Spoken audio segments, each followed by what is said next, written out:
Tunashukuru Mungu kuwepo hapa tena jioni ya leo. Tarehe 17 mwezi wa 5 mwaka wa 2026. Siku nzuri ambayo Bwana ameifanya. Kwayo tunafurahia na kushangilia. Zaburi inasema haleluya. Ni siku nzuri. Twende moja kwa moja kusoma neno la Mungu. Mathayo 28 mstari wake wa 18 hadi 20. Matthew chapter 28 verse 18 to 20. Matthieu chapitre 28 verset 18 à 20. Nasoma kwa Kiingereza kwa jina la Yesu Kristo mwana wa Daudi. Amen. Nasoma kwa jina la Yesu Kristo. Amen. Amen. And Jesus came and spoke to them, saying, All authority has been given to me in heaven and on earth.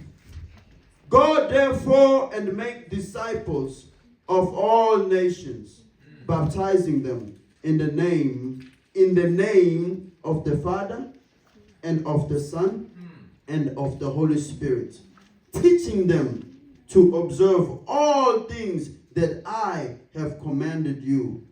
And lo, I am with you always, even to the end of the age. Amen. Amen. Thank you. Tunasoma Mathayo 28 na mstari wa 18 hadi 22 kwa jina la Yesu Kristo. Amen. Yesu akaja kwao, akasema nao, akawaambia, nimepewa mamlaka yote mbinguni na duniani. Basi enendeni mkawafanye mataifa yote kuwa wanafunzi, mkiwabatiza kwa jina la Baba na Mwana na Roho Mtakatifu, na kuwafundisha kuyashika yote niliyowaamuru nyinyi. Na tazama, mimi nipo pamoja nanyi siku zote hata ukamilifu wa dahari. Amina. Amen. Haleluya. Amen. Toka tumeanza somo hili tunasoma hapa sababu ndo kichwa cha neno. Tuliwahi kuzungumzia kuhusu agizo kuu, a great commission. Enendeni. Yesu ndo anasema na wale 11 walikuwa tena sha, lakini mmoja hakuwepo tena. Walikuwa 11 wanafunzi wake aliowaita akawachagua. Yesu alikuwa na wanafunzi wengi sana. Wengi sana. Na katika wengi sana, wengi tena sana walijitenga. Kwa wale waliosalia ndo alitenga hawa, alichagua hawa 12. Mmoja alikuwa hayuko tena, amejinyonga. Yuda Iskariot. Unajua jina la babake Yuda Iskariot? Soma maandiko, iko jina lake liko pale. Basi siko huko. Na wiki jana tulikusia neno fulani. Nani anaweza kukumbuka? Nione kama ni tunaongea, tunakariri, tunashika. Ndio, nilikuwa juu chini. I was up and down, but there's a word which I was standing on.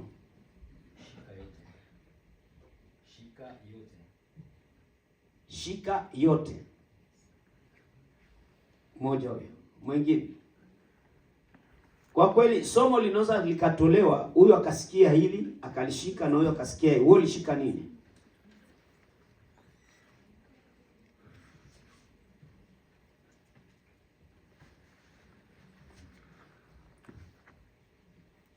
Tuwafundishe wanafunzi yote ambayo mwalimu alituamuru sisi kushika. Leo tunaenda kuzungumzia neno mwanafunzi wa Yesu. Hiyo andika sasa, sababu naona Sijakwambia uandike, huwezi kuandika, basi na kuamuru uandike. Mwanafunzi wa Yesu.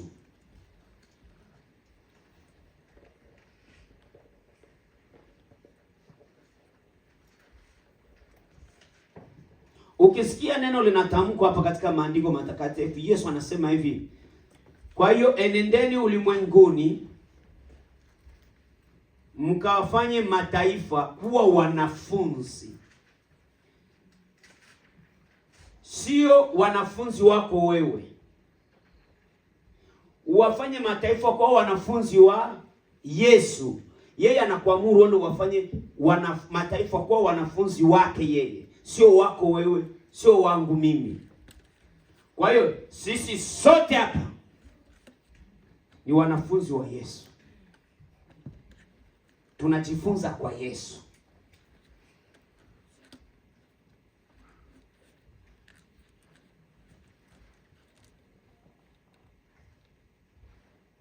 Katika Mathayo 28:18 na mstari wa 18 hadi 12, ni Yesu ndo anaongea, kama vile tutangulia kusema. Anaongea na wanafunzi wake, anawatuma ulimwenguni kufanya mataifa yote kuwa wanafunzi.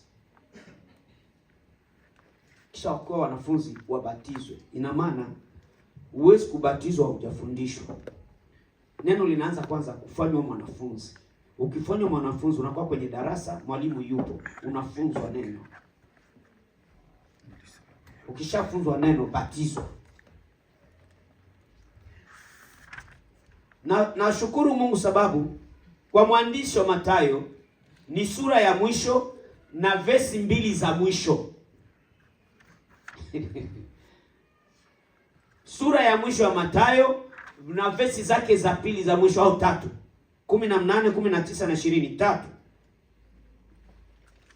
ndo mwisho wa agano. Ukitaka kufuata vya kuendelea hapa, uende kwa Matendo ya Mitume sura ya kwanza. Ndio utaona kiliendelea walipotoka hapa sasa walienda wapi. Lakini tunasimama kwanza hapa kwenye agizo kuu. A Great Commission. Hii ni lazima, iko amri kufanya mataifa kuwa wanafunzi wa Yesu. Iko amri. Usipoifanya wewe umeshindwa. Bwana tusaidie sana. Tunaifanya hii sio kanisani tu na nje kule, sababu hata kanisani wanaingia ambao hawajaamini. Kwa hiyo tunatoa mafundisho huko nje, tunawahubiri wakiamini, tunawafundisha. Haleluya. Ya agizo kuu ni lazima, ni lazima kuwafanya mataifa kuwa wanafunzi wa Yesu. Nani mwanafunzi wa Yesu? Nani ni mwanafunzi wa Yesu? Mwenye kuandika unaweza andika hiyo, ni swali. Nani ni mwanafunzi wa Yesu? Nimeandika hapa mimi, kila aliyeitwa na kuchaguliwa na Yesu mwenyewe.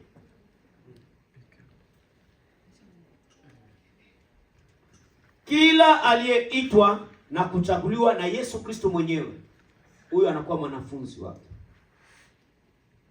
Kila aliyeitwa na kuchaguliwa na Yesu mwenyewe, alafu anatangaza habari za ufalme, huyo ni mwanafunzi wa Yesu.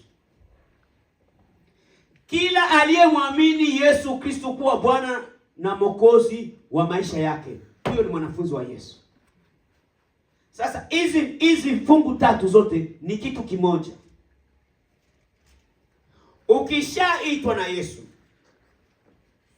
sababu aliwaita wengi. Wengine hakuwaita kwa maneno, lakini kwa miujiza. Bwana sifiwe sana. Na ndio maana tunaweza kuhubiri si kwa neno tu, na kwa mwenendo na kwa matendo. Yesu alikuwa na wafuasi wengi waliomfuata. Wengi walimfuata, wengi kwa maneno yake, wengine wengi kwa miujiza na ishara alizozifanya. Wote hao walikuwa wanafunzi wake. Hata hii ilileta shida kwa Mafarisayo na Masadukayo, wakuu wa watu, waandishi. Sema na watu wote wanamfuata. Hilo neno liko, asema oneni jinsi watu wote wanamfuata. Miujiza na ishara alizozitenda na kwa neno lake. Kuna mmoja nimwambia, mwalimu, najua unafundisha kweli, wala huogopi sura ya mtu au cheo cha mtu. Unafundisha kweli. Inaandikwa. Sikwambia habari za filmu ya Hollywood, hapana. Inaandikwa. Kwa hiyo aliyeitwa na Yesu na kuchaguliwa na yeye mwenyewe, sababu kuko wengine wanafanywa wanafunzi wa Yesu, ndio kwa kuona wengine jinsi wanaishi maisha ya Yesu. Maisha ya Yesu. Nitakwambia hapo baadaye. Ninamwona mtu ambaye nilimjua zamani, hali yake sio ya kawaida. Nikimfuatilia naona kumbe alimpokea Yesu, na mimi namfuata Yesu kupitia huyo mtu. Lakini still bado angali Yesu ndo anatenda kazi. Kama vile nitangulia kusema, wandugu, nakumbuka jambo moja. Unaona Biblia kuna habari ya mtumishi wa Mungu kutoka Yuda. Anatumwa na Mungu kwenda kutabiri juu ya madhabahu. Hii habari inanipa fundisho kubwa sana. Juu tunaita sisi wengine tunaita habari za nabii mdogo na nabii mkubwa. Sitamsema jina huyu nabii mkubwa, mwalimu mkubwa. Anasema yeye katika, kama kuko watu wenye kujua neno la Mungu wenye ujuzi sana, kama wako watu 10 duniani, yeye yumo. Nimetumiwa video moja iko na tapika maneno maovu, makufuru. Yale ni makufuru. Huyu ni nabii mkubwa. Ashaanguka tayari na siwezi kukataa. Na Mungu anajua kama ashaanguka, sababu na mtoto mwenye kuzaliwa wa Sunday school akisikia maneno yake atamwona huyu ni nabii wa uongo. Isaya 9:6 usisome, inasema hivi: kwa maana kwa ajili yetu mtoto amezaliwa, tumepewa mtoto mwanaume, uwezo wa kifalme utakuwa begani mwake, upon his shoulder, naye ataitwa Mshauri. Kiswahili mshauri wa ajabu, lakini Kiingereza inasema mshauri wa ajabu, baba wa milele, Mungu mwenye nguvu, mfalme wa amani. Ndio mwenye alizaliwa. Lakini uende kwenye media useme Yesu si Mungu, uko mpinga Kristo. Uko mpinga Kristo. Waraka wa Paulo wa kwanza kwa Timotheo sura yake ya 4 na mstari wa kwanza. Anakuambia ujue kwamba nyakati hizo zitakuja siku ambazo watu watajitenga na mafundisho ya kweli.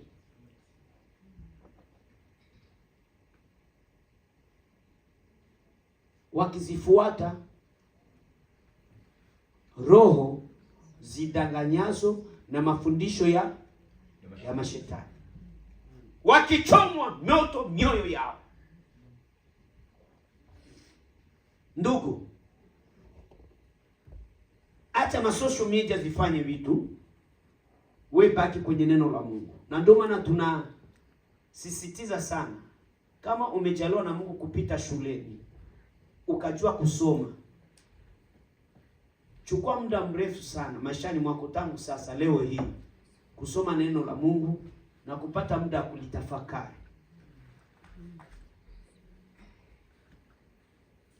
Cha ajabu, yeye anasema kwamba eti hata mtoto mdogo ukimpatia maandiko ayasome au msomee, atakwambia Yesu si Mungu.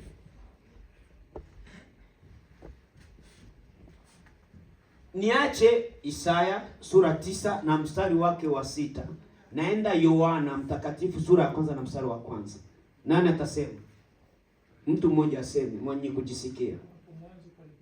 Sasa ukisema uko hivi ndugu yangu, hauna ushujaa, ule Bwana atakutupa chini. Hapo mwanzo walikuwa no. Sio hiyo. Simama.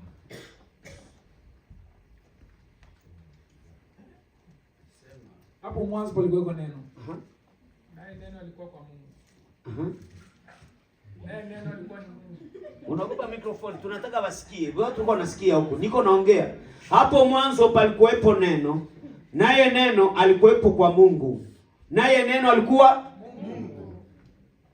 Sasa huyu mtu, huyu nabii mzee ana jina ambalo wanaendelea kumuita, mimi siwezi kumuita hiyo, au upako wa mashetani. Hapo mwanzo palikuwepo neno. Naye neno alikuwepo kwa Mungu. Naye neno alikuwa Mungu. Sasa bikikuchanganya, usipate homa, njoo ufundishwe. Njoo ufundishwe.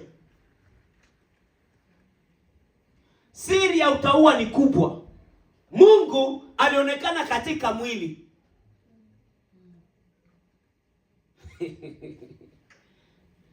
Yusufu anapewa ujumbe kutoka kwa Mungu na malaika. Aseme usichukue mpango, usihofu kumchukua mkeo marehemu, sababu mimba alionayo ni kwa uwezo wa Roho Mtakatifu. Naye atazaa mwana na atakayezaliwa ataitwa Emmanuel. Manake vitu kama hivyo. Vesi, unataka visiwe vesi ngapi? Ndio amini. Na ndio maana nakwambia hivi, wakulungula atalungula tu. Na injili tunayubiri tu. Bwana tusaidie sana. Okay, si shtuki sababu wokovu ni wa mtu binafsi. Yeye anajua mikataba na maagano ameshafanya. Anajua vizuri sana kenyeko ndani. Anakijua. Afa anakuambia hivi, wala si bwabwaji wala kumumunya maneno. Ana ujasiri katika giza. Akili imetiwa giza.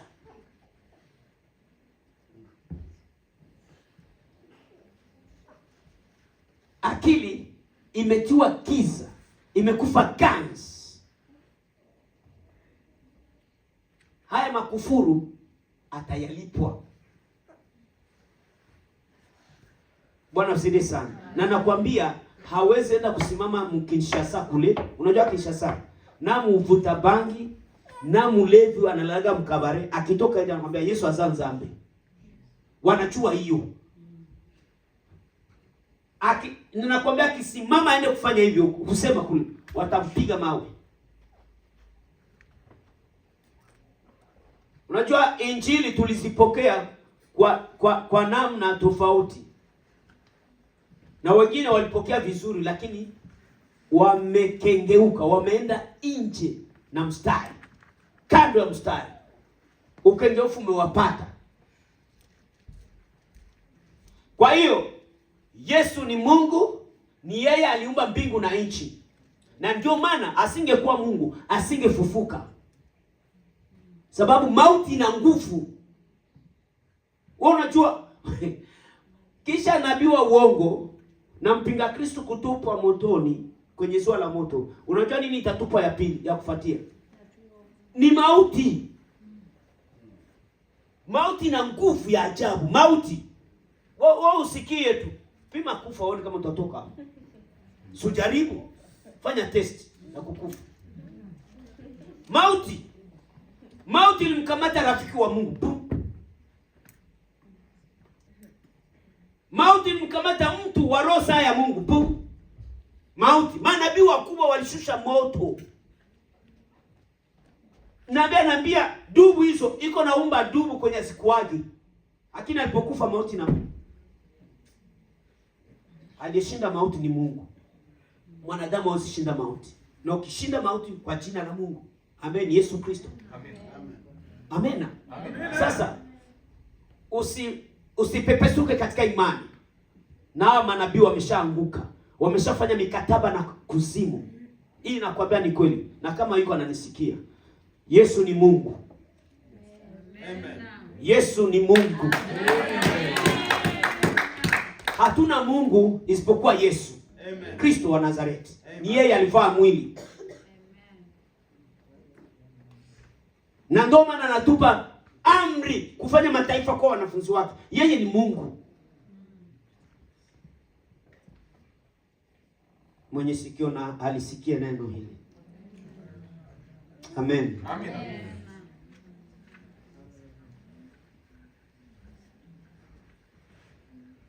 Tusome kwanza Yohana 3:36.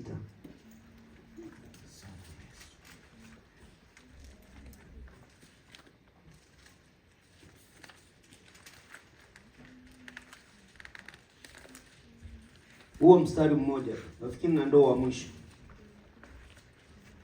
Kwa hiyo sura ya 3, yes 3. Yohana mtakatifu sura yake ile ya 3 na mstari wa 36. John chapter 3 verse 36. I read John chapter 3 verse 36 in the powerful name of Jesus Christ. Amen. He who believes in the Son has everlasting life. And he who does not believe in the Son shall not see life, but the wrath of God abides on him. Amen. Amen. Yohana mtakatifu sura 3 na mstari wa 36 tunasoma katika jina la Yesu Kristo. Amen. Amwaminie mwana yuna uzima wa milele. Asiyemwamini mwana hataona uzima, bali ghadhabu ya Mungu inamkalia. Amen. Hii inaendana na si yake kwamba kila aliyemwamini Yesu Kristo kuwa Bwana na Mwokozi wa maisha yake ana uzima. Huyo ni mwanafunzi wa Yesu. Soma tena Luka 9:1-2. Luke chapter 9 verse 1-2.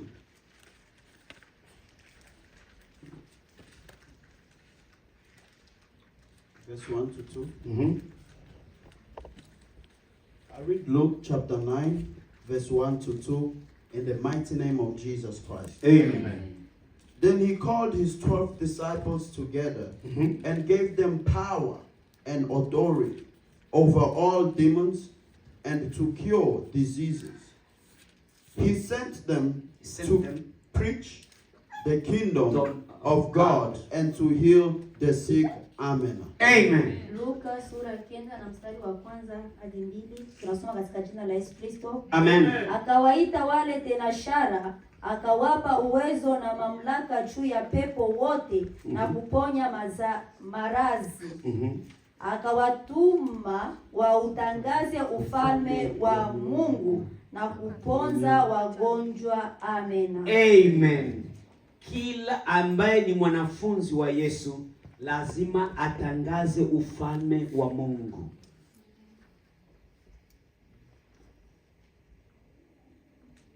Kila ambaye amekuwa mwanafunzi wa Yesu lazima, it's must to proclaim the kingdom of God. Kutangaza ufalme wa Mungu. Ninaweza kusema hivi, kutangaza ufalme wa kwenu. Unafanya propaganda. Mupape panza sango. Unatangaza ufalme wa baba yako.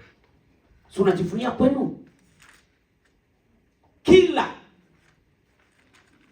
mwanafunzi wa Yesu lazima atangaze ufalme wa Mungu. Lazima.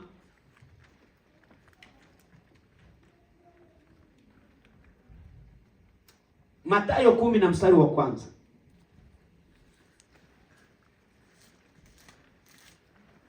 Wiki zilizopita sikupenda nikuchoshe. Wengine wanachoka sana kusoma. Verses zilikuwa mingi. Verses zilikuwa mingi leo. Injili ya Mathayo sura 10 mstari wa 1. Nasoma katika jina la Yesu Kristo mwana wa Mungu aliye hai. Amen. And when he called his 12 disciples to him, he gave them power over unclean spirits to cast them out and to heal all kinds of sicknesses and all kinds of diseases. Amen. Amen. Mathayo sura 10 na mstari wa 1 tunasoma katika jina la Yesu Kristo. Amen. Akawaita wanafunzi wake. Akawaita. Walioitwa na Yesu hao. 12 akawapa amri juu ya pepo wachafu wawatowe na kuwapoza magonjwa yote na udhaifu wa kila aina. Amen. Kisha akawachagua tena, endelea wa pili hapo kwa Kiswahili. Na majina yao, unasikia hapo? Na majina ya hao mitume 12 ni haya. Wa kwanza Simoni aliyeitwa Petro, na Andrea nduguye, Yakobo wa Zebedayo, na Yohana nduguye, Filipo na Bartholomayo, Tomaso na Matayo mtoza ushuru, Yakobo wa Alfayo, na Tadayo, Simoni Mkananayo, na Yuda Iskarioti, naye ndiye mwenye kumsaliti. Amen. Amen. Unasikia hizo jina eh? Hao ndo alichagua sasa. Lakini walioitwa ni wengi. Hao ndo aliwachagua kwa kazi. Hata hivyo bado chujio likapita, pepeto likapita, mmoja kaondoka. Yote hii Mungu anajua. Tusende sana kule. Na nataka tu uone jinsi gani kuko aliita wengi, kuko nye alichagua, akawapa kazi. Hata hivyo wako wanafunzi wa siri waliendelea kufanya kazi kama hii. Lakini kwa kufuatana na waandishi wametoa hii ambayo pia ni sawa. Amen. Kwa hiyo wewe mwanafunzi wa Yesu, umeitwa na Yesu, lazima utangaze ufalme wa Mungu. Huyo ndio mwanafunzi wa Yesu. Mwanafunzi wa Yesu hapigi kelele kama pepo. Yeye ndo anafukuza pepo. Mwanafunzi wa Yesu hapigi kelele kama pepo, isipokuwa yeye ndo anafukuza pepo. Pepo ndo inapiga kelele. Na nitakwambia leo mwanafunzi wa Yesu, kitu cha kwanza kisha kumpokea Yesu kuwa Bwana na Mwokozi wa maisha yako, kitu cha kwanza kenye unakuwa na uwezo juu ya, na inasema akawapa power, uwezo wa kufukuza mapepo wabaya na kupoza wagonjwa, kutakasa wakoma, kufufua wafu. Mwanafunzi wa Yesu hata ukila kunywa cha kufisha hakita kuzuru. Amen. Amen. Tumekula bengi sana. Makwetu na hapa Spokane tumisha vifuta sana.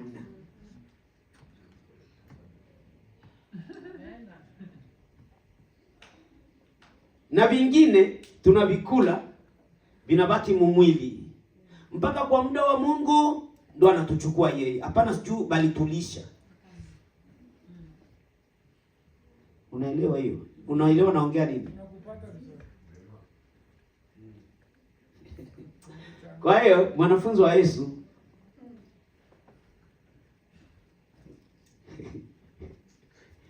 dunda mi Yesu tu. Yesu ni mambo yote, juu ya yote, katika yote. Na ndio maana ni Mungu.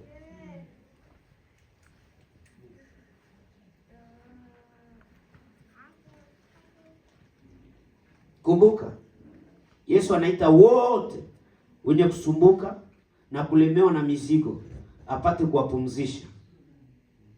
Mathayo 11:28. Hii inakuya kwa mwenye hayakuwa mwanafunzi wa Yesu hapa na wewe unayenitazama. Sikia. Mathayo hamjenda kwenye Mathayo huko. Msomaji, Mathayo 11 na mstari wake wa 28. Mathayo 11 mstari wa 28. Nasoma katika jina la Yesu Kristo, Mungu aliye hai. Amen. Amen. Take my yoke upon you and learn from me, for I am gentle and lowly in heart, and you will find rest for your souls. For my yoke is easy and my burden is light. Amen. Amen. Mathayo sura 11 na mstari wa 28. Nasoma katika jina la Yesu Kristo. Amen. Njoni kwangu nyinyi nyote msumbukao na wenye kulemewa na mizigo. Unasikia? You didn't go there. You go down. So you still gonna repeat the same reading. Endelea msomaji mwema. Nami nitawapumzisha. Jitieni nira yangu mjifunze kwangu, kwa kuwa mimi ni mpole na mnyenyekevu wa moyo, nanyi mtapata raha nafsini mwenu. Kwa maana nira yangu ni laini na mzigo wangu ni mwepesi. Amina. Usome tu 28 tu, usiende kwa 29. Nasoma katika jina la Yesu Kristo, mwana wa Mungu aliye hai. Amen. Come to me, Come all to me. you who labor and are heavy laden, and I will give you rest. Amen. Amen. Njoni kwangu nyote msumbukao na kulemewa na mizigo, nami nitawapumzisha. Wako watu hapa, sio wote, ambao bado wanalemewa na mizigo, wanachoka, lakini wanafanya sambla kama hawachoki. Hii mizigo Yesu anasema hapa sio ya mgongoni au ya kichwani au ya mabegani. Ni mizigo inalemea moyo. Njoo kwa Yesu, njoo kwa Yesu akupumzishe. Nafikiri niliwahi kuimba huu wimbo tena hapa.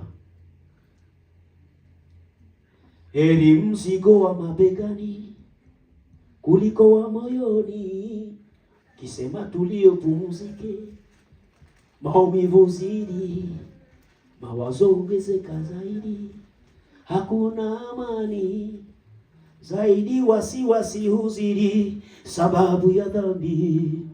Dhambi ni mzigo uchokesha moyo, dhambi ni mzigo uleta huzuni, dhambi ni mzigo, kimbilia kwa Yesu. Dhambi ni mzigo mzito sana, uvamia moyo, tena wakutenga naye Mungu milele daima. Somo mbaya kwa maisha yako, hakuna amani, asiye na Yesu ni hatari, ni huzuni kubwa. Dhambi ni mzigo mbaya sana. Ndio mizigo Yesu anasema njoo kwa Yesu. Anasema njoni kwangu nyinyi nyote mlemewao na kusumbuka na mizigo, nami nitawapumzisha. Dhambi, uongo, usuda, uzushi, faraka, ugomvi, masengenyo, uzinzi, uasherati, uchawi, ibada ya sanamu. Njoo kwa Yesu akupumzishe. Kwa nini kung'ang'ania dhambi? Kwa nini? Naomba akili yako itiwe nuru, giza iondolewe. Bwana tusaidie sana. Amen.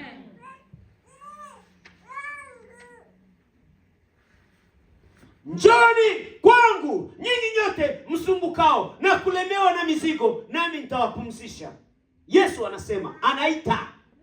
Ndio nilikwambia hivi, wote aliowaita na akawachagua hao ni wanafunzi. Kwa hiyo anafanya kwanza call. Anaita wote wafike ili wapate wokovu. Injili ya mashetani inakwambia wenye wataenda mbinguni walishaga julikana. Mfuate usimfuate, kama ushaandikiwa kwenda utaenda tu. Mafundisho ya mashetani na roho zidanganyazo. Yesu anaita mpaka leo, njoo. Njoo, usisite. Njoo kwa Yesu. Bwana sifiwe sana. Anaita. Unajua tena cha ajabu, anakuita na mikono anaifungua, akupokee jinsi ulivyo, akupumzishe, akubadilishe. Haleluya. Amina. Njoo kwa Yesu. Toa mzigo wako wa dhambi, kiri, tubu, amini, ufundishwe, ubatishwe. Haleluya. Amina. Hii ndio injili. Njoo kwa Yesu.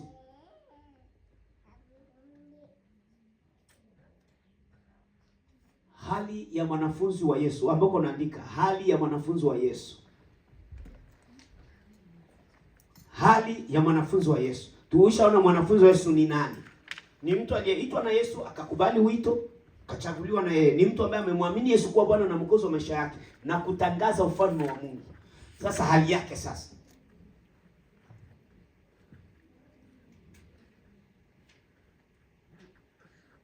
hali au tabia ya mwanafunzi wa Yesu ni hizi.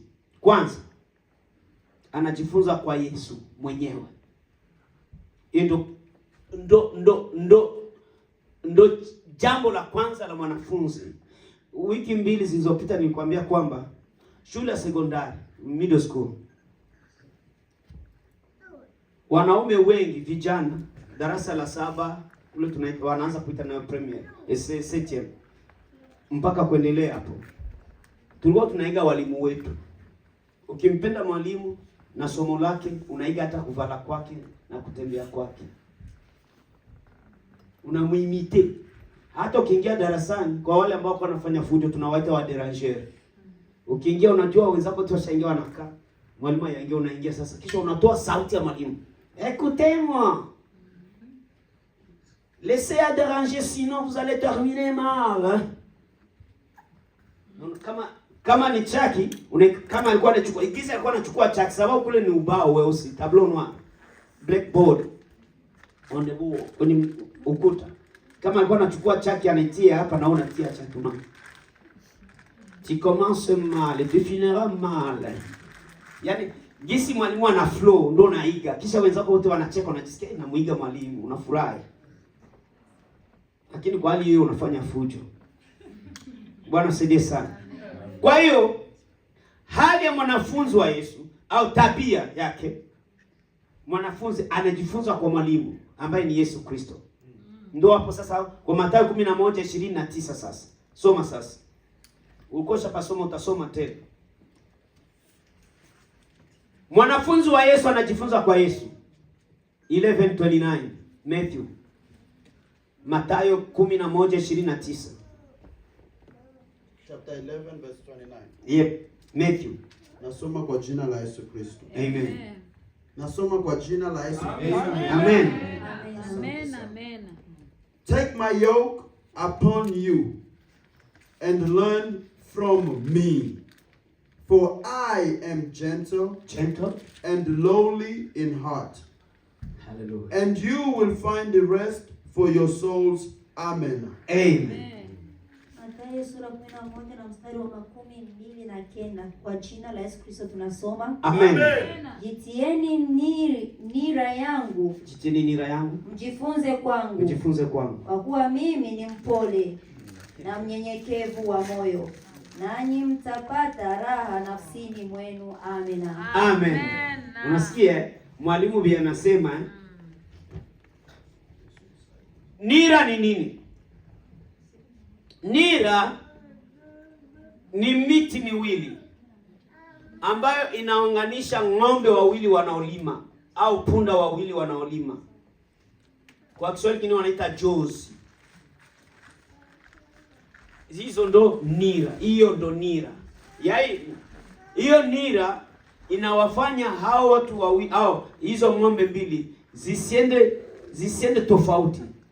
Zote zinaenda hatua kwa hatua sawa sawa. Huyu ambaye iko kushoto akigeuka hivi lazima wa kuume naye anageuka. Akigeuka tena na huyu lazima ageuke. Asipogeuka anaumia. Hiyo ndo nira. Sasa Yesu anasema jitieni nira yangu, mjifunze kwangu. Kwa nini? Why? Kwa nini tujifunze kwake?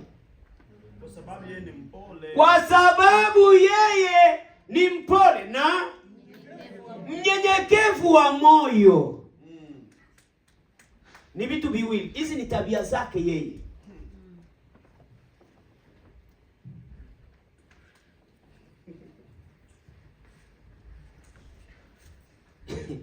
Bwana Yesu asifiwe sana. Amen.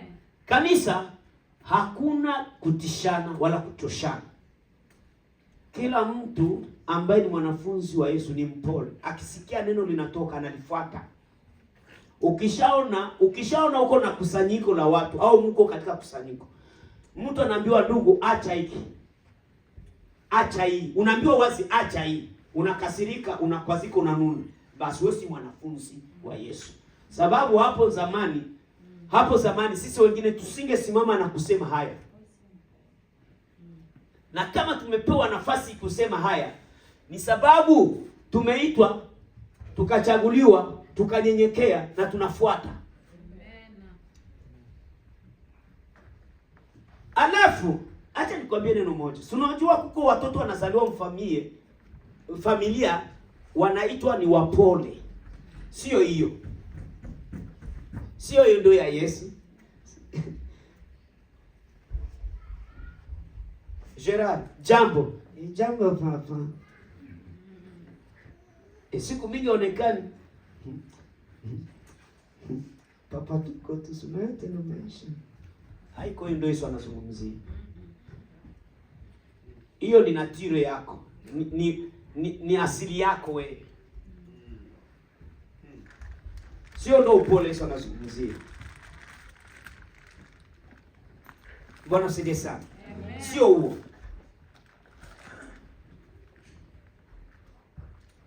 Siku moja ambayo mimi sijui na wao ujue, sikukuwa sijui tarehe ilikuwa tarehe ngapi.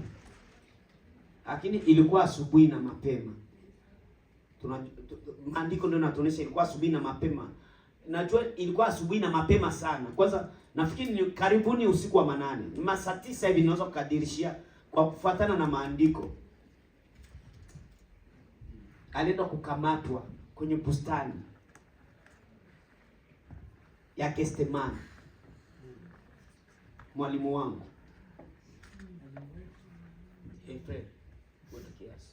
mwalimu wangu, so utasema wako, useme kivyako. Iko individually, ni ya mtu binafsi. Siwezi kuwa kila siku nikisimama nasema mwalimu wetu. Sijui kisi unaishi na wao hujui kisi mimi naishi. Sijui roho yako. Na bienda kukemeni be mimi naona kwa macho. Vya murosi jui. Tusichoshane. Mwalimu wangu anakamatwa kwenye bustani ya Gethsemane. Cha ajabu, ashaambia wanafunzi twendeni zetu, sababu wale wanakuja. Hawayaonekana, Petro hayawaona, lakini Yesu ashawaona kwa kilomita. Bako naye. Yuda anachomoka kwenye kundi la askari kwenye mienge na marungu. Unaona mienge? Tutaonana baadaye. Alikopa na hopi. Na marungu, unaona rungu? Tutajiona baadaye. Anatoka katikati ya wale maskari. Na hao maskari hawakuwa Wayahudi. Maskari wa Kirumi. Lakini wanapelekwa na Wayahudi, wazee wa watu na sekretari wa kuhani, askari wa kuhani.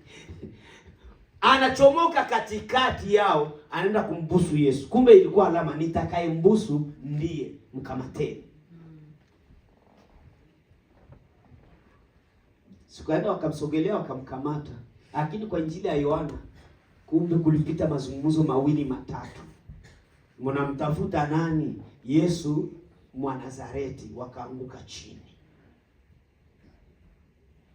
Yesu akakaa kimya, wakainuka taratibu. Nikisoma maandiko ni kama mara mbili hivi aliwauliza. Kisha akasema nilikuwa anatoa statement fupi nzuri tamu sana ya kuonyesha kama ni muda wao na mimi na waruhusu mkifanya. Sababu nilikuwa katika miji yenu na vijiji vyenu nikitangaza habari za ufalme na mengine. Anasema maneno pale mazuri tu sana. Hamkuweza kunikamata. Sasa huu ni wakati wenu. Pale akamkamata. Hii sikuambia habari za filmu ya Hollywood, ni maandiko. Wakamkamata. Walipomkamata hapo, maandiko inatuonyesha jinsi gani alipelekwa. Kote kule alikuwa anapelekwa, alikuwa akipigwa zile rungu.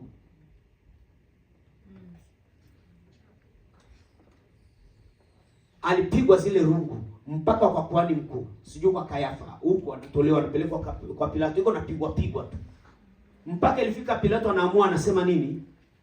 Mpigeni viboko, halafu mwacheni aende zake. Hiyo nayo haikukamata. Sawa, washapanga kufanya cha kumuua. Naleta habari yote kifupi tu nikuonesha kwamba hakurudisha kofi wala teke wala ngumi. Mpole. Na Isaya anasema alipelekwa kama kondoo machinjoni.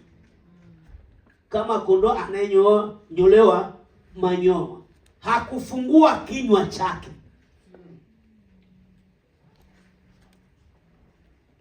Unaona huo upole? Ana haki ya kusema hivi, Yesu, mwalimu wangu.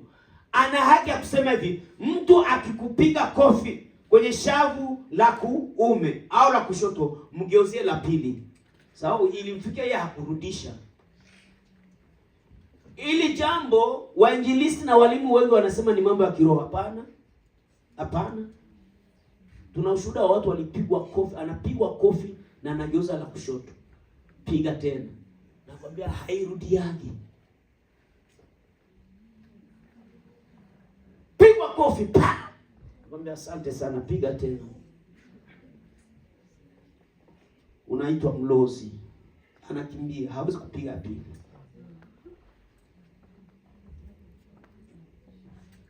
Mwanafunzi wa Yesu anakuwa mpole na mnyenyekevu. Unakuwa mpole wapi? Na mnyenyekevu wapi? Upole wako unaanza hapa kwa neno la Mungu. Unapofundishwa unatii. Ndio kwenye upole unaanzia. Na unanyenyekea kwa neno la Mungu. Ndio inaanzia. Hauwezi enda kuanzia kumafiga au kukazi yako. Unaanzia ukishindwa kuwa mpole, kutii neno la Mungu, unanyenyekea. Hata kazini huwezi nyenyekea. Utakuwa na ugomvi na supervisor na manager. Sababu huku ndio kunatoka vyote. Hii nakwambia ni kweli.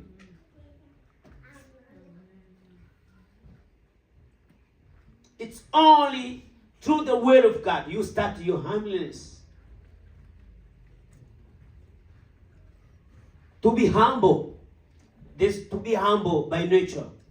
There's to be humble through the word of God. Kuna kuwa upole, unyenyekevu wa asili yako ulivyozaliwa.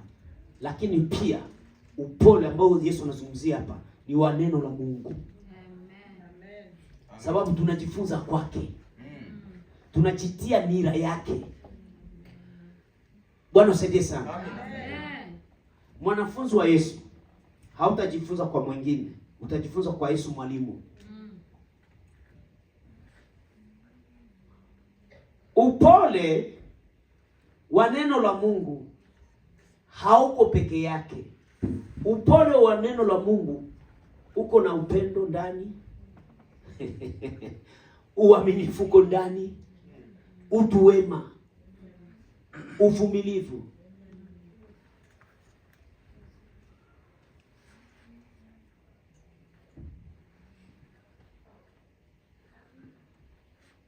Unyenyekevu ambao tunasoma pale. Na kiasi.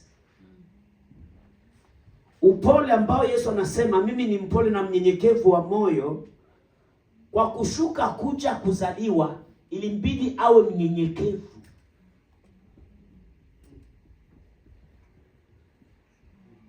Unaweza soma wa Filipi sura yake ya 2 na mstari wa 5. Naomba usome pale, usikie kwenye mambo iko. Hii inazungumzia, utaipata pale. Wa Filipi sura yake ya 2 mstari wa 5. Philippians chapter 2 verse 5. I read in it. Nasoma katika jina la Yesu Kristo. Amen. Let this mind be in you which was also in Christ Jesus.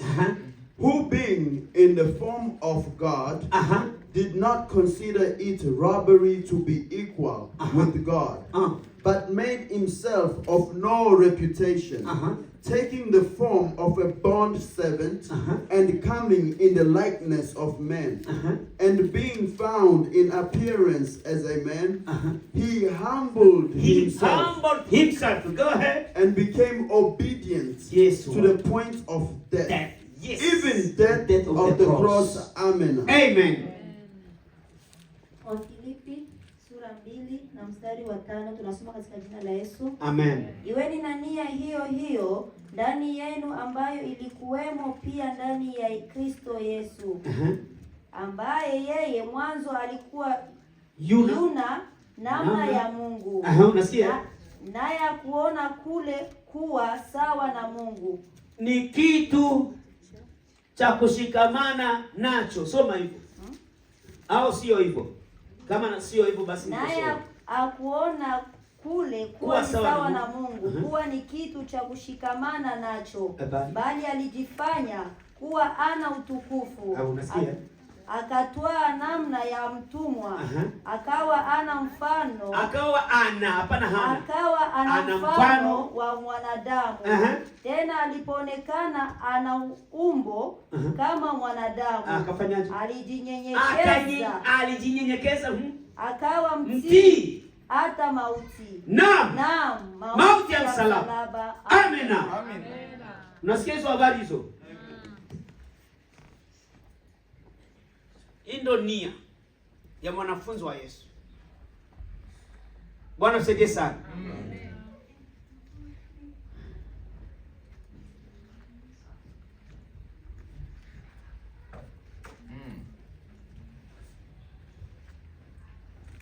Wandugu wapendwa, wanadamu, wana wa mtu, tuwe na nia hiyo iliyokuwa ndani ya Kristo mwalimu wetu, ili ndugu asante afurahi.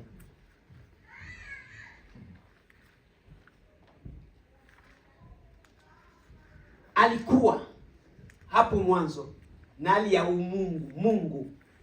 Unajua lugha ya Biblia haihitaji uende na akili ya kibinadamu tu.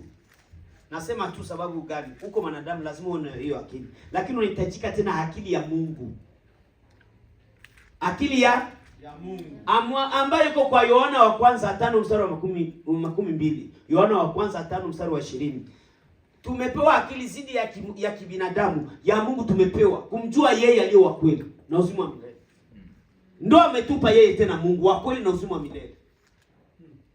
Sasa kwa neno la Mungu, kwa akili ya kibinadamu tu unasoma na unakamata hivyo, utashindwa kuelewa, utashindwa kabisa kufuata, utashindwa kwa mtii, utashindwa kwa mnyenyekevu, utashindwa. Unahitaji akili ya Mungu. Kwa hiyo yote hii tunaipata tu kijifunza kwake mwalimu Yesu Kristo. Bwana sende sana. Amen. Unasikia, alionekana akajifanya kwamba hana utukufu. Kujifanya in English, if someone he did not consider. No, nataka hii term yangu, hii neno langu wanasema nini? Kuko wakati wanasema nini? Ana pretend kama hana utukufu. Akajifanya kama. Kumbe Mungu anaweza akajifanya. Bwana sende sana. Akajifanya kama hana. Kumbe anao, tena ndo mwenye nao. Mwenye nyumba anajifanya mpangai. Yaani baba mwenye nyumba anajifanya tenant, locataire. Unaona hii kujishusha.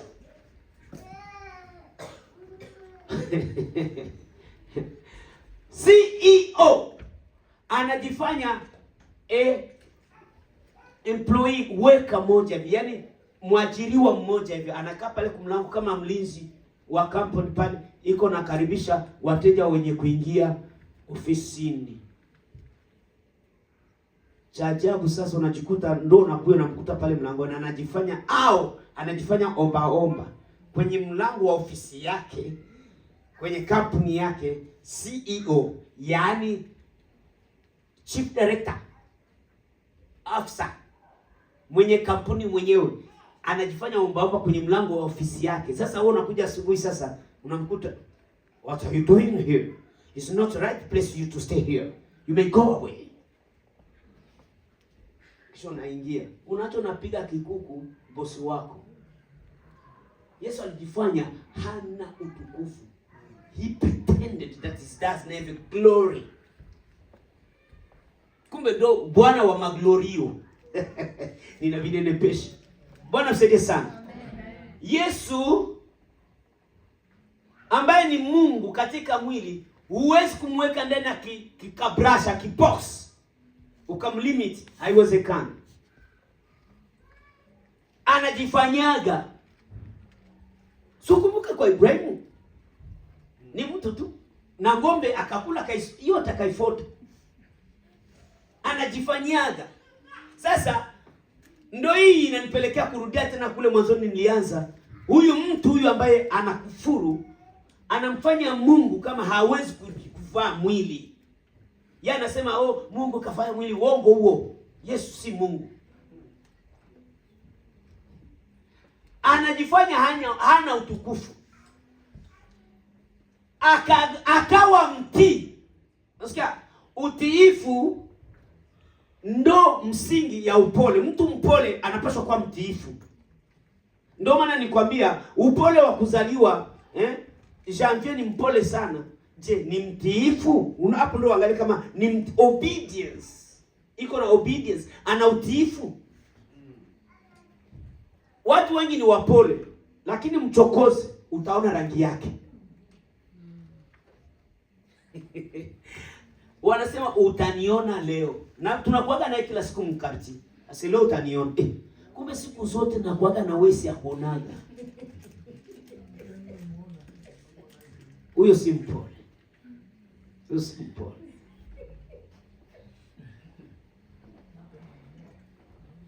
Nakwambia usipofanya hivyo utanitambua. Utanitambua mimi ni nani. Huyo si mpole. Upole unasimama juu ya utiifu. Fikiria Mungu amekuwa mtii. Tena sio mtii tu kwa kufanya kazi, lakini mtii wa kufa, tena sio mauti ya mpanga, ya msalaba. Na alaaniwe anayeangikwa msalabani. Yaani amekuwa mtii mpaka mauti ya laana. Huo ndio upole. Na mimi nakuaga serie mambo yangu, lakini ukinichokoza hatutaelewana. Nacheza na vitu yote, usicheze na gari yangu.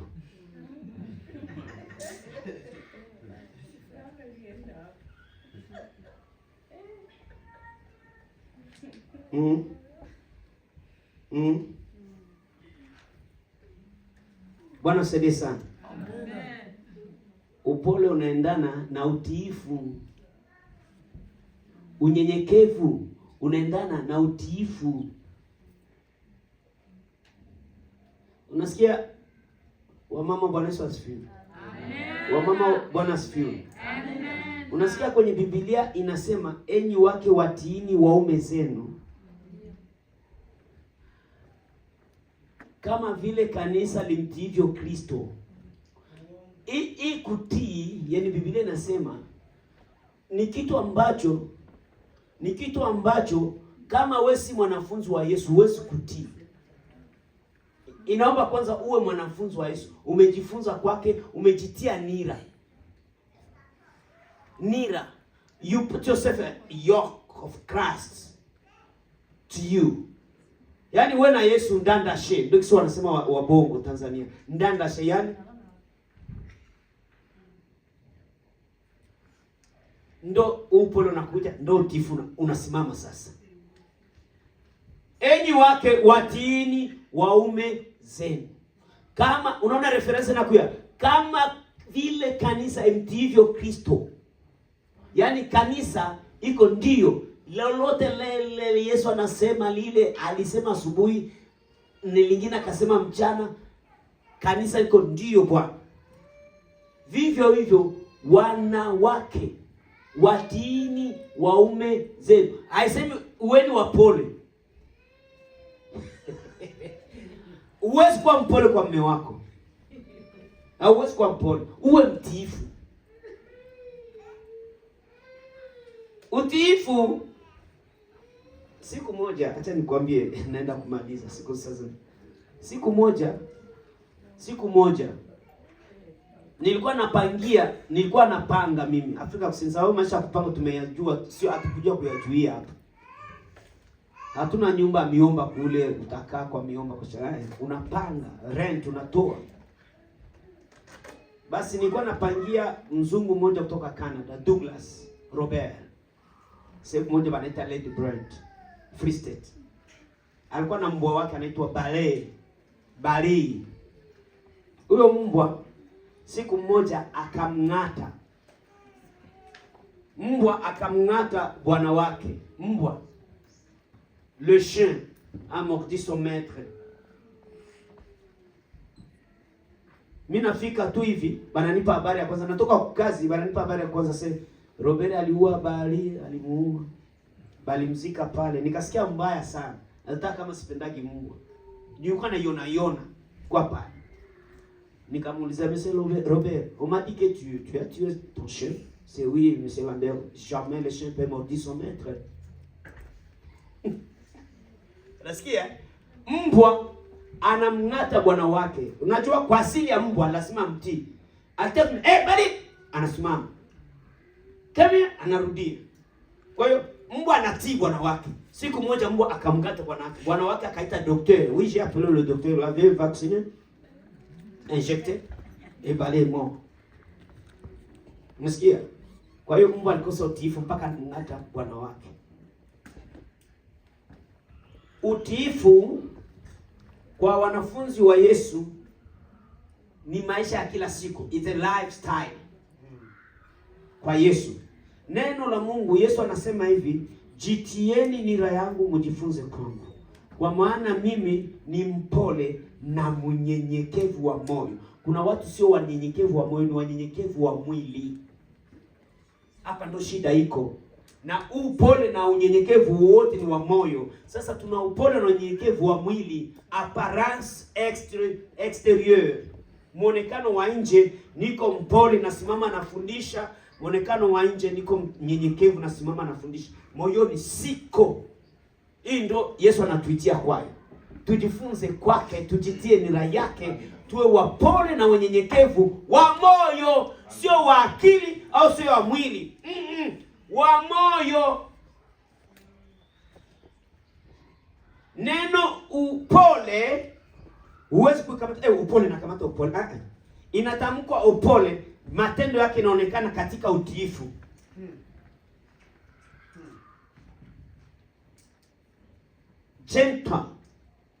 Gentleness inaonekana kwenye utiifu.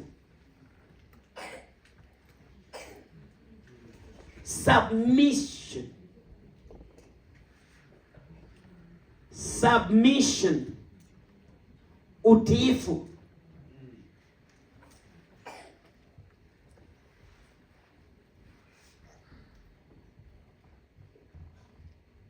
Baada ya kujifunza kwake Yesu, upole na unyenyekevu wa moyo, inatokea kitu. Soma 19 tumalizie hapo kwa leo. Habari ya mwanafunzi wa Yesu, tabia zake ni upole na unyenyekevu. Kwanza anajifunza kwa Yesu. Soma 29, Matthew 11:29. Mathayo 11:29 au 29. I read Matthew chapter 11 verse 29 in the mighty name of Jesus Christ. Amen. Take my yoke. 29 sasa. Ndio. Take my yoke.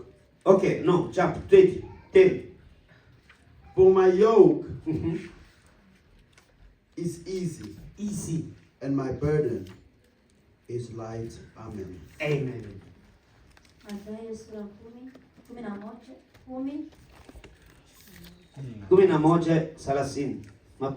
Samahani.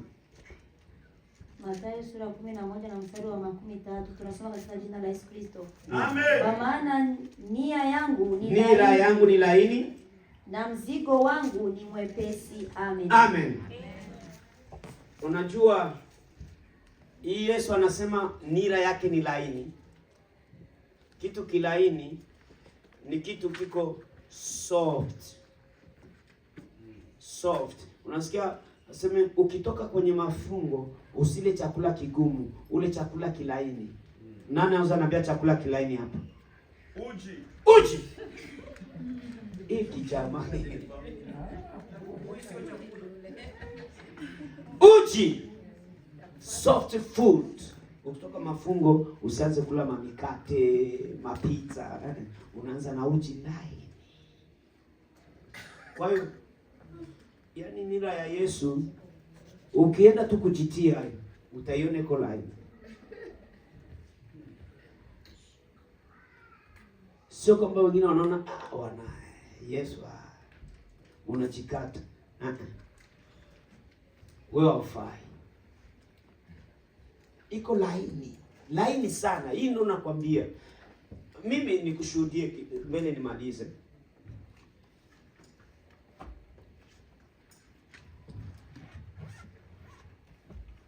Sikuzaliwa Mkristo wala sikuzaliwa katika jamaa ya Wakristo. Kama vile nasema siku zote, baba yangu niliuona wokovu wake alivyookoka. Straight. Nilikuwa nishakuwa na miaka 10 na zaidi. Yaani 16 nafikiri. Kwa kijana kabisa, naanza na mimi kujifunza ujana maisha. Ase siku ile baba aliingia mnyumba, anasema naokoka, mtoe vyote mnyumba, mko mavidaje ya mapombe, mafulushi ya masigareti, mwende mtupe nje. Bingine akachoma yepeke. Siku ile nakwambia, hajabatizwa, ameamini. Nyumba nzima, familia yote palitoka.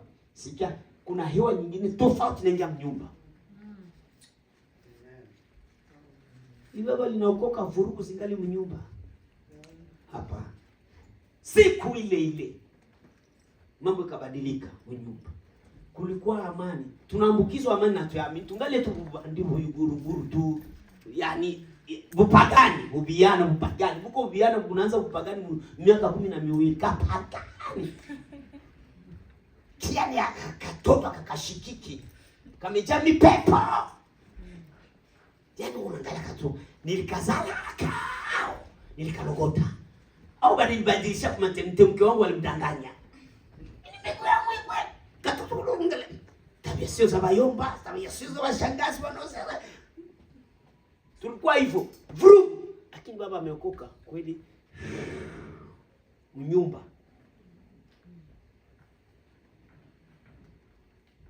Mwezi mmoja.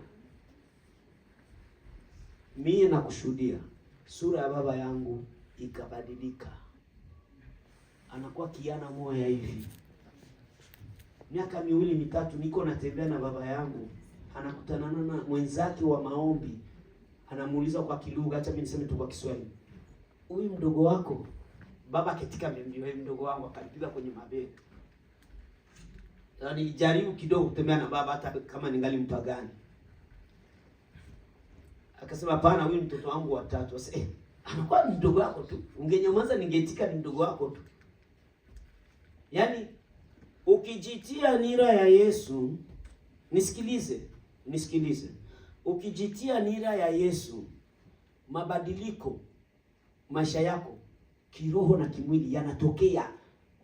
Kiroho Mungu anashuhudia, kimwili sisi wenye kukuona kimwili tunashuhudia.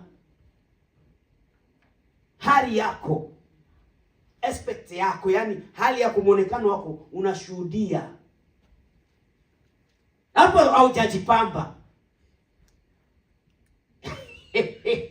Hapa ndio vita sasa. Hapo hujajipamba chochote. Wewe jitie tu nira, we na Yesu. Yesu na we nira moja. Mabadiliko yanaonekana makubwa tena ya maana kwa maisha yako kiroho na kimwili. Upole unaanza, utiifu unaanza. Nakwambia hivi, upole na utiifu na unyenyekevu kwa neno la Mungu. Unaposomewa neno unaambiwa wewe ni ndio Bwana. Hauna negotiation. Hakuna mjadala. Hamna malumbano ya hoja. Ndio Bwana. Ndio utiifu na ndio upole Yesu anasema. Aseme palikuwepo na kimya mbinguni. Bwana kauliza ni mtume nani? Watu wanasemaga ni Isaya. Ni yeye mwenyewe asema nitume mimi. Akashuka. Sisi tulishasoma kwa Filipi 2:5. Hatukusoma pale. Akajifanya kama hana utukufu. Alishuka, aliona kuwa sawa na Mungu sio kitu cha kushikamana nacho. Alitii. Sema ndio nashuka. Sasa wewe kule hapa unaambia uko naenda mbinguni, uko mwanafunzi wa Yesu. Haujui kushuka kwa neno la Mungu. Bwana anakuambia acha hivi. Ukitoka nje kule sasa hebu bakituona wanaanza kutuhubiri sisi. Nani anaharibikiwa? Nani anapungukiwa? Mungu asisaidie sana. Wokovu ni wa mtu binafsi. Wokovu ni wa mtu binafsi. Bwana asifiwe sana. Wokovu ni wa mtu binafsi. Baba hajachukua uovu wa mwanae, wala mwana uovu wa babaye. Utahukumiwa kwa lile unalolisikia.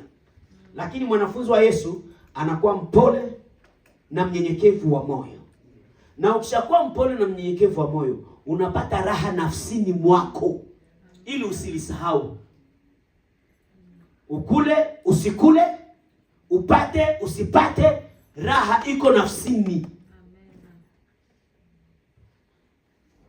Neno nafsi kwa Kiswahili hawatie nafsi sana, wanatia moyo na roho, spirit and soul. Kwa Kiswahili sana wanatia roho na moyo, hawasemi sana nafsi. Nafsi ni kitu kinatumika na conscience, kinatumika na dhamiri, kinatumika na hisia, kinatumika na msukumo wa ndani, inatumika na akili. Nafsi. Na hii ndio itaangamia. Biblia inasema hivi, nafsi itendayo dhambi ndio itakayokufa. Kwa hiyo ukishakuwa na raha nafsini mwako, sababu umejitia nira ya Yesu, dhambi haina nafasi kukaa. Ikija inapita. Kukaa haitakaa. Bwana msaidie sana. Mwanafunzi wa Yesu, jitie nira ya Yesu. Na kila mwenye kujitia nira ya Yesu anakuwa mpole na mnyenyekevu wa moyo. Mpole na mnyenyekevu wa moyo anakuwa mtiifu kwa neno la Mungu. Amen. Ukishakuwa mtiifu kwa neno la Mungu, una raha nafsini mwako. Amen. Sababu gani? Nira ya Yesu ni laini na mzigo wake ni mwepesi. Nani shabeba sashe kubwa inajaa makaratasi. Makaratasi tu. Unaona makaratasi recycle basha kunja tu, wanatia msashe wanafunga. Unanyangua gani? Niko. Unaenda tupa mtresh huko naenda hivi. Sawa mbanda. Unatupa tu mtresh. Nyepesi sana. Nyepesi sana. Nakwambia maisha ndani ya Yesu kweli unajifunga uko sansusi. Mimi nashangaa mtu mwanafunzi wa Yesu anasema, "Yo, hautulii." Banakupa schedule ya siku 3, siku 4, na zote siku 4 zinaeneza masaa 14 kwa mujibu wa sheria federal law. Masaa 14 kwa wiki is enough for you. Uko nataka upate masaa 17. Kwa nini una worried jua maisha? Mwanafunzi wa Yesu hasumbuki sana. Na ukisumbuka ni sababu ya maisha yako ya kiroho, unasumbuka kufanya mafungo. Hii ndio niko nataka kuambia sasa. Unanisikia? Ukisumbuka jua maisha yako, unasumbuka sababu ya roho yako na nafsi yako. Muwe raha. Unamtafuta Mungu. Unamtafuta Mungu. Bwana asifiwe sana. Kazi tunazifanya. Mimi mwenyewe nafanya kazi masaa 40 kwa wiki. Napata pesa. Nalipa bili zote. Vyote ambavyo vinahitajika vinafanyika, vinapatikana kwa mshahara wangu. Siwezi kufanya kazi mbili. Mtu hata nikwambie wazi na sitakaa kimya. Mtu huyu ambaye anahitaji masaa zaidi ya kawaida umwangalie kwa mpango wa Mungu, hayuko kabisa kabisa, iko nje ya mpango wa Mungu.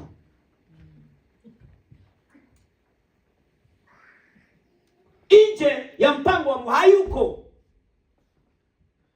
Kama serikali inaweza kuniambia, hey, look here, you have to work 40 hours per week and that is enough. Sasa mimi naenda nataka 42. Habata kukatalia. Lakini kwa mpango wa Mungu hauko. Sababu nikikufuatilia au Mungu mwenyewe anayekuangalia, hauna hata muda wa kusoma Biblia.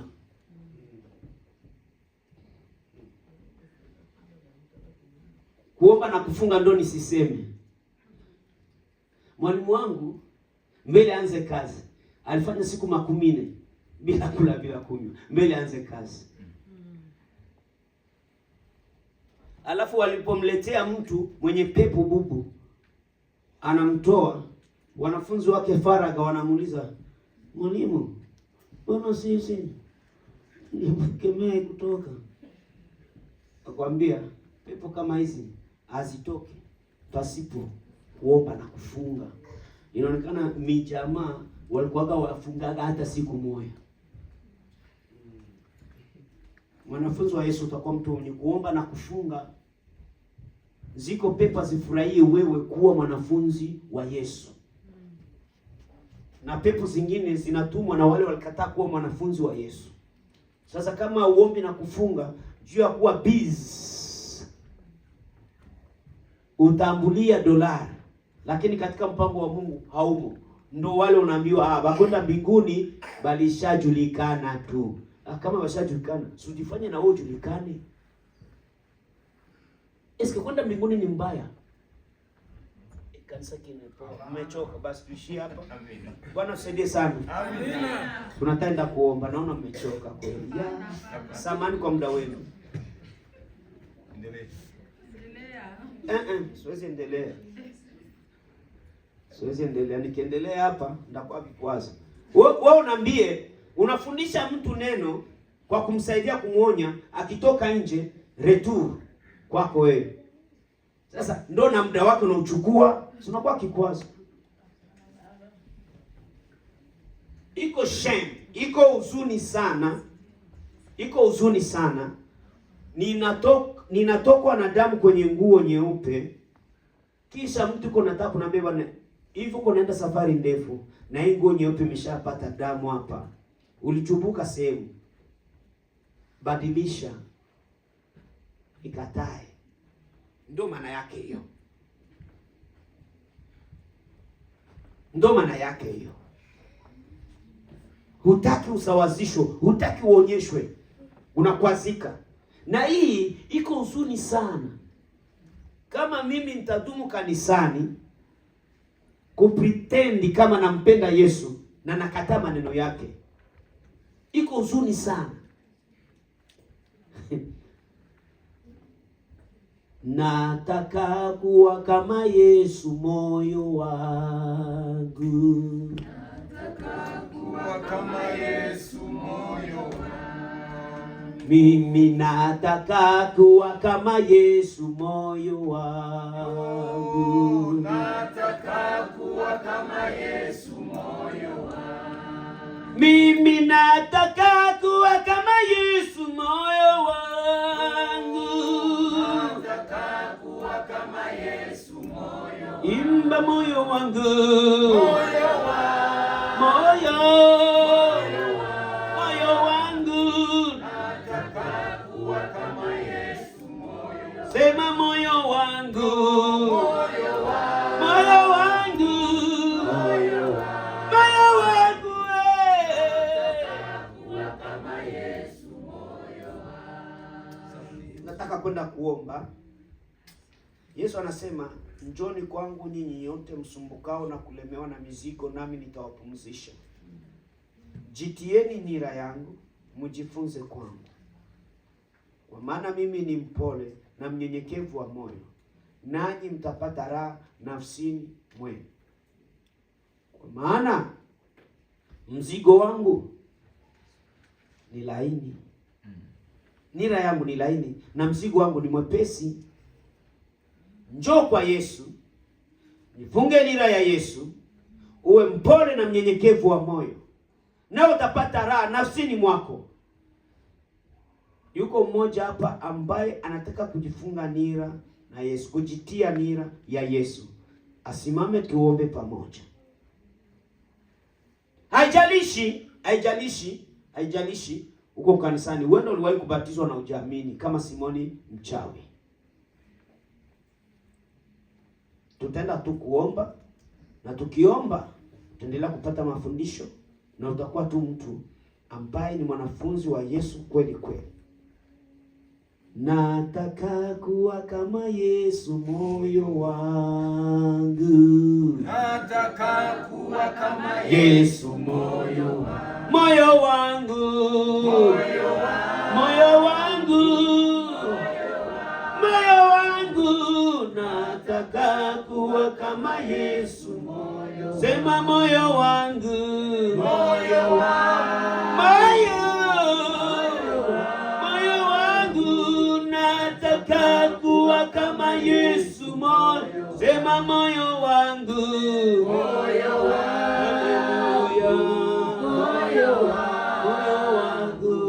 Nataka kuwa kama Yesu moyo wangu. Moyo wangu kutaka kuwa kama Yesu ni kujitia nira na Yesu, kujifunza kwa Yesu. Nenda kuomba.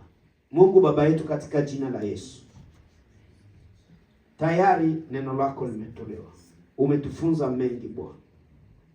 Wakusikia amesikia neno ambalo Roho anaambia kanisa.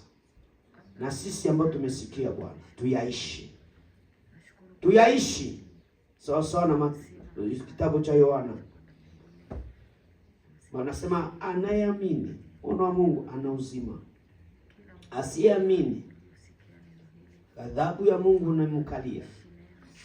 Tunaomba Bwana tuamini na tutende. Hatutaki kubaki watu wasioamini. Na wanaoamini Bwana ni wale ambao wamejitia nira yako na kujifunza kwako. Kwa hiyo tusaidie tudumu pamoja na nira yako. Tusonge mbele katika jina la Yesu Kristo. Kila mmoja hapa ambaye Bwana hawezi, ana madhaifu ya magonjwa, nenda kuyaamuru katika jina la Yesu Kristo wa Nazareti. Kila ambaye anakuwa na usumbufu mwilini mwake, naamini kisasa neno lako kama miili yetu ni hekalu lako ambamo Roho anakaa. Sasa nasimama kwa neno lako kwa jina la Yesu Kristo wa Nazareti, kuapisha kila magonjwa ambayo iko ndani ya kila mmoja ambaye yuko hapa. Kwa jina la Yesu Kristo ninaamuru magonjwa kutoka. Kila mmoja atoke mlango huu Bwana, anashuhudia umemkusa. Kwa jina la Yesu Kristo, mapepo wabaya, pepo vamizi, mapepo sukumizi, nguvu za giza, naenda kuziamuru kutoka ndani ya mili na ndani ya roho na nafsi za watu. Wengine wanafungwa na pepo za hukumu wa mioyo, kutokuamini, na kuapisha ewe pepo ya hukumu, na kuapisha toka ndani yake kwa jina la Yesu Kristo wa Nazareti. Magonjwa yote mahali hapa, magonjwa yote ndani ya mili hao, niko na amuru kutoka kwa jina la Yesu Kristo wa Nazareti. Baba, asante kwa neema yako kwetu. Na hili ndilo neno lako kwamba tutapisha mapepo na yatatoka. Ninapisha yasirudi tena kwa jina la Yesu Kristo. Haijalishi aina magonjwa, haijalishi muda wa magonjwa katika umwili, ninakuapisha hayo magonjwa, toka! Toka! Kwa jina la Yesu Kristo wa Nazareti. Amen. Amen. Mungu atubariki.